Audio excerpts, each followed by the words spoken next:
Good evening. Election Eve and South Australians are preparing to cast their vote and decide who will lead the state for the next 4 years.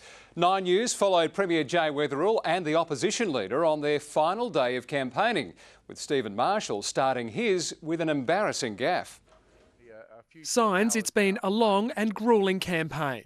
And I think if people in South Australia want change, they want a better future, they want to grow our economy, then they need to vote Labor tomorrow.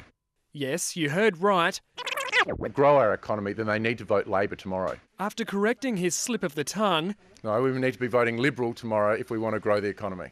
his campaign was back on track, touring local business Robin Men's. Well, I think it's been very exciting and I get to come to chocolate factories. The would-be Premier promising a number of so-called sweeteners if elected, starting with cuts to payroll and land taxes, building a second Adelaide High campus, increasing utility concessions up to 6%, and using the old RAH site for private health services.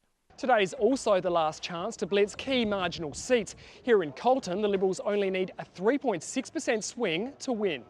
Mr Marshall doing his best to close that margin at Henley Square, visiting cafes and the surf club with local candidate Joe Barry. Pleased to meet you. Pleased to meet you. Pleased to meet you. How are you going? And while he may have charmed some along the way, Cheers. Thank you very much. No worries. others still aren't so sure. I'm still deciding. I need to talk to my partner. Not for me personally. I've made my mind up. They weren't the only pollies hitting the pavement today. Rachel Sanderson waving to traffic as she fights to hold on to the prized seat of Adelaide. At McGill, a lengthy queue for those voting early. I'd say between 30 and 40 minutes. Plenty of time to reconsider their preference. I've just had a last minute look through, but no, I'm clear now. Eddie Godfrey, 9 News.